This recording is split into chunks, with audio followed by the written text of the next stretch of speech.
Welcome to Blackbird Writers Presents. I am Tracy S. Phillips, and today I'm talking with Sheila Lowe. Sheila writes nonfiction books about handwriting and human behavior. She has worked in the field of handwriting analysis for more than 4 decades with clients from around the world. She is qualified to testify in cases of handwriting authentication, and she's qualified in personality assessment. She has published 3 books in her paranormal mystery series, Beyond the Veil. And last year, she published her memoir, Growing from the Ashes. Most recently, she is releasing Maximum Pressure, book 9 in her forensic handwriting mysteries, starring fictional handwriting analyst Claudia Rose. Welcome, Sheila. Thank you, Tracy. Everybody has a hard time saying analyst or analysis, I guess. Yeah. Yeah. So, in your memoir, you write about what drew you to the world of handwriting analysis. And so was there like a single event that led you to that field? I guess you could say yes. I was in high school. My boyfriend's mother read a book about handwriting analysis, and she wrote an analysis of my handwriting. And that just was where it all began. I was fascinated and I started reading all kinds of books about it. And for about 10 years, I studied on my own. And then I discovered that I could actually take real courses and become certified, and I did that. That's so cool. And so her analysis must have been fairly correct. Yeah, I mean, looking at it now, I think, it was clear that she was not a professional, but she wrote a lot of things that I resonated with. One of them being that I was emotionally stormy, and I'm a Scorpio, of course, I'm supposed to be. Right. And most 17-year-old girls are emotionally stormy, but it was true. And the other things that she wrote were true. So, yeah, that's so fascinating to me. I've never had mine done yet. So, but I believe that. I believe you can find a lot about the way people put a pen to paper. How do you use your skills these days? well, for the first 20 years, almost, all I did was personality assessment, because your handwriting reveals who you are inside. And I was working with a lot of companies who are hiring, and they wanted to make sure that they were getting the right person for the job. Now I still do a little bit of that, but I mainly work in the authentication area. So in cases of forgery, for instance, or anonymous notes or anything where the author needs to be identified. And sometimes I testify in court about those things. Oh, cool. That's so fascinating. So Maximum Pressure was a fantastic read. Thank you. Yeah. And since we know you write about handwriting analysis, let's talk about the title, because I have a feeling it has something to do with handwriting. Yeah, well, all of my books in that series have something to do with writing, like the first one, Poison Pen, Written in Blood, and so on. And Maximum Pressure was because pressure in handwriting. Now, let me stop myself and say that nothing means anything by itself. So I'm going to talk in generalizations about pressure. But pressure generally means, has to do with your emotional memory, how long you hold on to things, and the pressure that you exert on the pen against the paper or the writing surface is symbolic of how much aggression you express against the world or not. And so somebody who writes such hard pressure that it looks like Braille or feels like Braille on the back of the page, you turn a paper over and feel it, and you can really strongly feel it. That says somebody is very aggressive and has a lot of built up negative emotions, and they just will explode out all the time. I mean, when they get mad, you know it. But on the other hand, the other way, extremely light pressure, so that it's so light it barely touches the page, that's the same qualities, but they don't act it out in the same way. They keep it inside. They keep pushing it down and down until eventually it explodes in one big mess. Hmm. So that's Interesting. extreme pressure. Very, very interesting. So Maximum Pressure opens with a class reunion. And I've heard the story of how you came up with the idea for this book, and I thought it'd be fun for you to share. Sure. When I was in school, I was part of a religious cult where I was not allowed to associate with my classmates or participate in any extracurricular activities. And so, after getting kicked out of that cult for the second time on my 35th birthday, I decided that it was time for me to get to know my classmates. And so I joined the reunion committee, which is kind of a permanent committee for that year. And so over the years, when we'd have our reunions every 5 years or so, I got to start to get, to know some of these people. We had almost 900 people in our graduating class, so I Wow. couldn't know all of them, but I'm the person who sends out the notices and I keep the database of addresses. So people got to know me.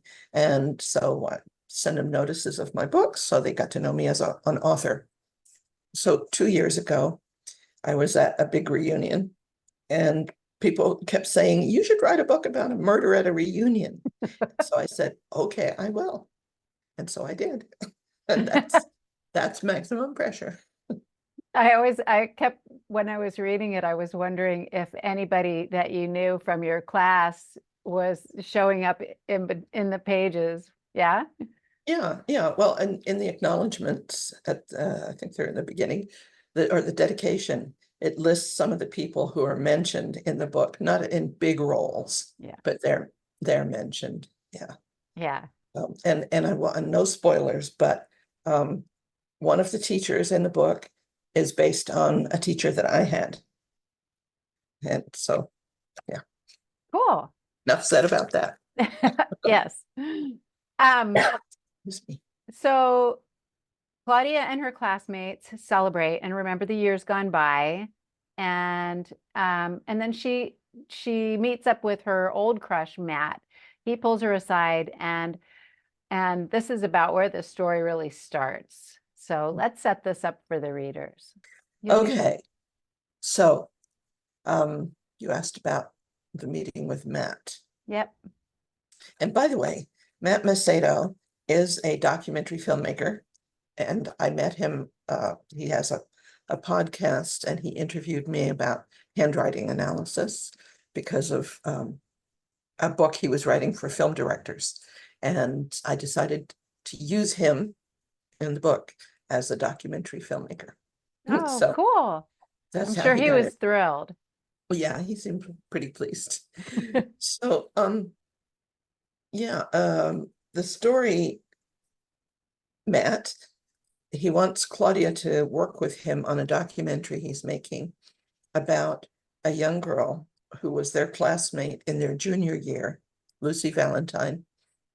And he wants Claudia to help him with some of the interviews because handwriting is involved. And Lucy was 15 or I think 16 when she disappeared and was never heard from again. And so that's what the main story is. Yeah. And so they start working to uncover the mystery of why she disappeared. Yeah, Matt has some personal reasons for wanting to know what actually happened to her. Right. And now he's a grown up, he's, in his early 40s, and he has the means and the talents and the skills to be able Yeah. to investigate what the police were unable to uncover. Right. It sort of became a cold case. Yeah, and last year I appeared in a HBO documentary about a girl in a similar situation. It wasn't based on her. I was already planning on doing this, but it was a case of kind of like art imitating life, because Yeah. this girl, her name was Jennifer Pandos, and the documentary is called Burden of Proof on HBO. And she disappeared at 15 in the 1980s and left behind a very strange note. I mean, strange in the content and the way it was written. Hmm. And they had contacted me to see if I could determine who wrote it. Interesting. Were you able to? Not conclusively. Yeah. It was really strange, but I compared it to the suspects at the time were her parents and her boyfriend. And so I compared it to their handwriting and hers, and it wasn't conclusive at all. Huh, very weird. Um, so on the night of their reunion, Claudia stumbles upon a dead body, and it's floating in the high school swimming pool. Well, that's actually, it wasn't on the night, it's on the next morning. Oh, is it? Okay. Yeah. I mean, Um, that made a big difference too, and I, but time-wise, yeah. yeah. And so, she discovers that investigation of the dead body and the investigation of the missing person are kind of connected. Can we talk about that, or is that giving too much away? I think we have to be careful on that. Just Okay. let's say that later they uncover a connection. Yeah. All right. Enough said. Please, I don't want any spoilers, please. No spoilers. You guys are going to have to just read the book. Sorry. Yeah, I like that. Yes. So Claudia's skills as a handwriting analyst come in handy when she's because there's a note that they find connected to Lucy, and they think it's her handwriting. Can we talk about that? Sure, I guess so. Yeah, the police found a note, just like in the Jennifer Pando story. A note was found, and it was kind of a strange note, and everybody assumes that it's Lucy's writing. And then Claudia sees it because the police didn't follow procedure and they let the mom keep the note. And so when they go unpacking Lucy's things that are still left behind 26 years later after the mom has died and her brother has held on to this box of things. And so they find the note, and then there's also some notebooks of her classwork that Claudia can use to compare the handwriting because it's done around the same time. So it would be a good comparison Right. sample. And she reaches her conclusions. But the other thing is, the brother finds another note.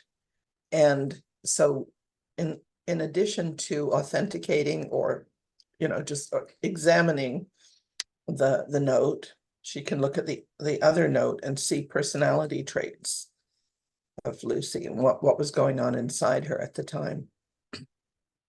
That's so fascinating to me. I need to learn more about this. Not to read my book, Reading Between the Lines. Yes, absolutely. I'll send you a copy. You don't need to do that. I will pick it up for sure. So, have you ever been called in a criminal investigation involving, well, you were talking about the show that you just did. Yeah, similar to that, where in a court case, I'm thinking of a famous one called it was the so-called Clark Rockefeller case, and maybe 10 years ago. A man in Boston was arrested for kidnapping his little girl off the street. He was under a supervised visit, and he knocked over the social worker and ran with the little girl. Oh, excuse me. He had a truck or some vehicle waiting, and they picked him up and took off. And he hid her for several days before the police found him. And while they were investigating the case, they discovered that he was a person of interest in a murder in California. I was in Boston, and there was some handwriting in that case. I don't want to take up all your time, but it's a really interesting case, and movies were made about it. But I ended up sitting on the witness stand in LA.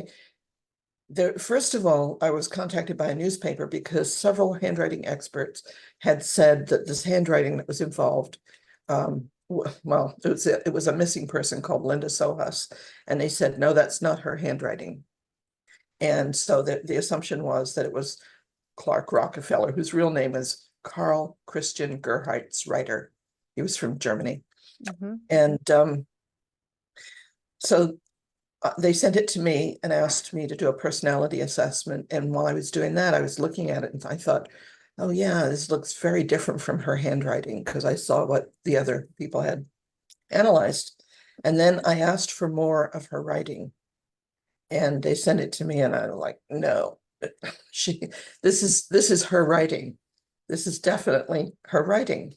And supposedly she and her husband had gone to New York, but they were postmarked from Paris and said, we never made it to New York, we're in Paris. She never had a passport, and there was a lot of other stuff going on. So the attorney for the guy on trial called me and said, we want you to testify in his case because he's being extradited. And I said, I don't want to testify for him. I believe he's guilty. And they said, oh, that's okay. We just want you to tell the truth. And the reason was because I'm saying, yes, she wrote it. So their theory of the case was, yes, she killed her husband and took off and sent Oh, postcards from Paris. Well, she could have had a gun at her head yeah. when she wrote these things. The sheriff's document examiner agreed with me. Her family and her office people or workmates, she worked in a bookstore. They're called Dangerous Visions. She was an artist, and they agreed with me. So I was on the stand for a whole 10 minutes.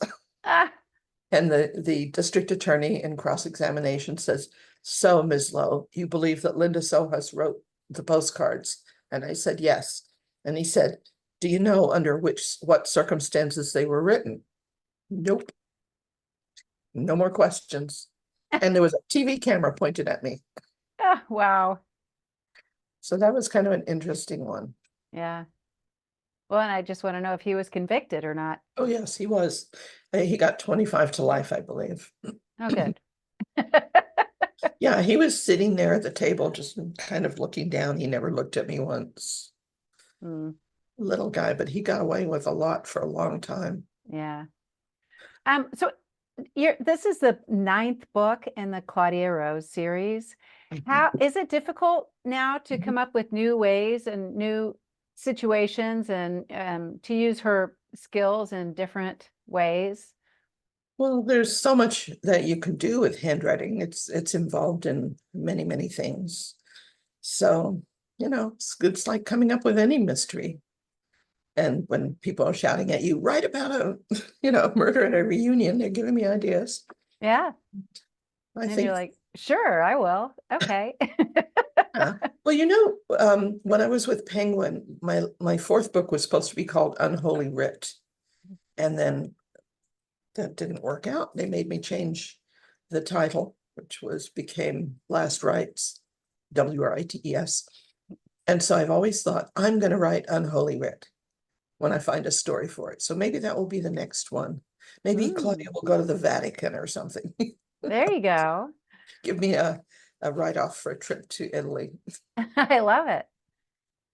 And my next question is what kind of clout does Claudia have with her friends in the legal community? Do investigators fully believe what she, says? I mean, I guess so. And I came about this question because I think some people would think that this is a lot of like, I don't know, horoscope hooey and that kind of thing. But clearly you use your skills in the legal world and and there's validity to it. So I'm not trying to discount any of it. I You better fully not. no, absolutely no, not at all. But I was just wondering if like Claudia had to build up her clout in the legal community with the investigators. Well, the thing is, 99 times out of 100, I'm going to be testifying about handwriting authentication. I have qualified to testify in personality, and I'm sure Claudia would qualify too. But handwriting authentication is certainly a well-accepted discipline in the court system. It's been used for, if the question is, sometimes the question does come up about validation, and so we give the reasons why. It's a scientifically based practice. But the bigger question is the so-called expert competent to testify? Mm. Every single time you go to court, you have to go through voir dire and be qualified. And I've testified about close to 80 times, and I've never been disqualified. So, Yeah. What recommendations can you give to authors who want to write a long mystery series? to write long series, find a way to keep them fresh. Give your character an arc across the series. If you're planning a series, I mean, I didn't know I was writing a series at first, so, but eventually I did. Yeah. Yeah, bring in new things to keep it fresh, but also keep. I have a real big gripe with a couple of big mystery authors who I guess I shall not name, but both of them I used to read religiously, and now I will not read anymore because of the way they changed some of their characters. I hate who their characters became, and I don't want to spend time with them. So I think if you've got a following, you have to, I mean, your characters can go through a lot of things and make some changes, of course, but don't turn them into completely different people. Yeah. Because it's like when you get married to someone, you go, oh, I don't like this, that, and that, I'm gonna change them. Like, then what are you doing there in the first place? Right. Yeah, no, that's an interesting thing to bring up too. To keep it fresh, but keep it, people change gradually over time and all of that. Yeah, well, excuse me. Another pet peeve of mine about writers is when their characters go through tremendous trauma and then everything is just fine, and their body is fine, and it's just so completely unrealistic. Right. So in the sixth book, Outside the Lines, Claudia is in court testifying, and the defendant, who's a gang member accused of murder, there's a perfect storm where he gets a chance to get free, and he bounds over the table and attacks her, and beats her pretty severely, and she ends up with PTSD. So, and that, even though she gets treatment for it and that gets help, that those kinds of things, I mention them in different books. Yeah. And Because it would I come want, up in different situations. yeah, I want my characters to be real and human. Yeah, absolutely. So, are there any other recommendations? Do you use like a series Bible, or how do you keep track of everybody in your series? I'm gonna cough. For each book, I have a spreadsheet, and I probably should have a series Bible to put it all together. But that's the way I do it, because you can forget, what color somebody's eyes are, or what a name was, or you've got the same name too many times. So it's good. And I have a folder for each one, and pictures. Like, I like to look at pictures of people that I imagine the characters to be. Oh, yeah. Things like that. They're all in a folder. Oh, that's cool. And Yeah. then you can reference that when you're ready to write book 10. Yes, but first I've got to write book 4 in the other series. So you alternate. Yeah, well, the other series only has 3 in it so far, so I've started alternating. Yeah. Yeah. But that seems a good way to get your mind, fresh when you go Yeah. back to start another book in the same series. Right. That's what I'm thinking, yeah, and I'm gonna give myself a couple months off to not even think about anything. Because that last, when you're getting your deadline and you're doing everything and the corrections and getting publicity and all set up, it's a lot. So Yeah. I'd like to take a little time off. I know what you mean. I'm right there with you. You know. Yeah. Um, so, what's my next question? Does writing fiction tie all the elements of your life together? In what way? Well, because the handwriting and and I know that you're interested in the paranormal. And do you feel like it's a way for you to compile all of your experiences and at some level, fictionally, of course? Yeah. Yeah, I suppose, if I think about it, that would be true, because I really don't do anything else. I'm a dud. I don't, I don't. I wouldn't say that at all. I think you're very, very fascinating, Sheila. Thank you. But I sit here and I do, I write books and I write reports on people who are forging documents, which is probably doing this afternoon. Don't do it. Sheila will be after you. That's right. And sometimes, like in a case that I'm going to be writing about, I can't make a determination, like in the Pandos case, I have to make it inconclusive. Yeah. So that's a challenge. I don't like doing that. I want to be able to have a good definitive answer. Yeah. But yes, all those parts of my life are meshed together. Yeah. And your books are great. I love them. I highly Thank you. recommend them to anybody interested in the paranormal series or the Claudia Rose series. It's all good. Thanks. I have a Yeah. memoir too. And the memoir too. Yes. And yeah, because the memoir really does like pulls all of those things together. Yeah. Yeah. Yeah. Anybody wants to know about my life, I've written it. There you go. So what is next for Claudia? Well, for Claudia, she's going to sit on the shelf for a while, Not sure. until I write Unholy Writ. There you go. I have to find a story. And yeah, I'm going to be looking for a story for the paranormal. I've just been thinking about that this morning, where I want to go with that. Cool. And where can everyone find your books or reach out to you? Well, my book's website is sheilalowebooks.com. And anybody who wants to know about handwriting analysis, just sheilalowe.com. The books are certainly on Amazon. That's usually where you can find them. Sometimes you can find them other places too, but at the moment, that's where you'll get them. And the print books you can order anywhere in any bookstore. Go to independent bookstores and order them. Yeah. All right. Great. Well, thank you, Sheila. It's been really fun talking to you again today. Yes, you too. Thank you.